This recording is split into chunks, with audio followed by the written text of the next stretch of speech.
Bonsoir à tous et à toutes. Je vous demande d'accueillir comme il le mérite Albert Mège. Bonsoir à tous, merci d'être parmi nous une fois de plus.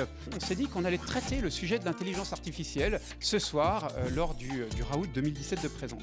Alors déjà, ça ne vous aura pas échappé qu'on parle d'intelligence artificielle sans avoir invité de spécialistes d'intelligence artificielle. Mais nous assumons qu'on a décidé de traiter le thème de l'intelligence artificielle en 4 sous-thèmes. La ville intelligente, la ville augmentée dont on va parler ce soir, la blockchain, l'industrie 4.0. 4e sous-thème, c'est celui du futur des organisations. Nous avons décidé d'inviter des experts, j'espère que vous trouverez surprenants, pour parler de la ville augmentée. J'ai la joie immense d'accueillir Aurélien Bélanger qui a sorti un petit peu plus tôt cette année le roman qui s'appelle Le Grand Paris. Deuxième intervenant, Albert Asseraf, donc directeur général de la data, de la stratégie et des nouveaux usages de JC Deco. Je suis extrêmement content d'accueillir Albert Asseraf. La question qui vient de s'afficher ici, la ville de demain sera augmentée pour quels citoyens ? C'était à la gare TGV de Lille. Il y avait des petits étudiants en urbanisme, en architecture ou des stagiaires de la SNCF qui étaient en train de compter les voyageurs qui passaient. Ils avaient des petits compteurs mécaniques comme J'avais jamais vu ça en fait, je connaissais pas cet objet. C'était une sorte de degré zéro de la ville intelligente et c'était résolu par un algorithme humain extrêmement simple. Si je mets complètement à part l'hypothèse de l'existence de Dieu, la ville de fait redevient un objet religieux. Est-ce que la ville augmentée, ce sera une société ouverte au sens de Karl Popper ou un totalitarisme numérique ? Vaste question.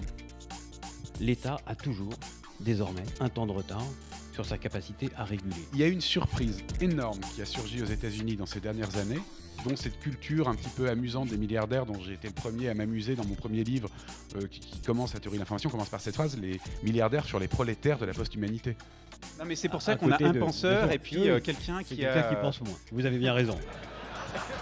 je le dis à votre place parce que on va dire qu'il pense différemment, comme ça marche à tous les coups. Ça, c'est donc il y a 2 valeurs chez Présence, il y a l'excellence et l'impertinence. Ça, c'était l'impertinence. Désolé. Je me charge de l'excellence, allez.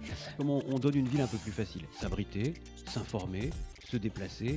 On a comme ça des grandes verticales sur lesquelles à chaque fois on se dit comment on peut donner autre chose qui va servir le plus grand nombre.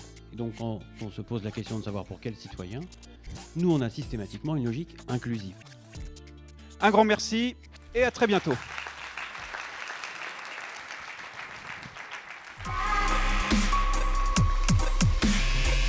C'est un raout très inspirant. J'ai adoré les débats. Ce qui est intéressant, c'est de voir s'exprimer, surtout des gens qui ne sont pas des experts. Le raout, c'est la culture présence, l'excellence. L'impertinence. L'impertinence. Disruptif. L'excellence dans la présentation, la préparation, et puis voilà, et puis l'ambiance. Il est à l'image de Présence et d'Albert. Avec des intervenants juste incroyables. C'est très très complémentaire de ce qu'on a l'habitude d'entendre sur des sujets comme cela. Et ça nous a permis à la fois d'avoir des idées, de diverger, et en même temps des cas concrets, donc de converger. Rencontrer tous ces gens-là, c'est une plateforme d'échange qui est vraiment très étonnante. Donc, cette année, en plus, on a pris de la hauteur, parce que comme vous voyez ici, on est avec un background de Paris absolument exceptionnel.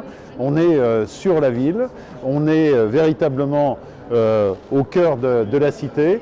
Ça a amené du rêve, ça a amené des réflexions. Là au moins on a suscité notre imagination, donc j'ai de quoi penser. J'ai la chance depuis quelques mois d'être abonné à l'usine nouvelle et là j'avais l'impression d'avoir l'usine nouvelle en version pop-up où d'un coup les gens qui étaient en vignette en petit existaient pour de vrai. Ouais. C'est la première fois que je réalise ce type d'exercice tout à fait inédit, d'un échange avec un philosophe. Ça a donné une richesse assez nouvelle au débat, à la fois de la prise de hauteur presque philosophique et puis des choses de tous les jours pour parler de cette Smart City qui nous occupe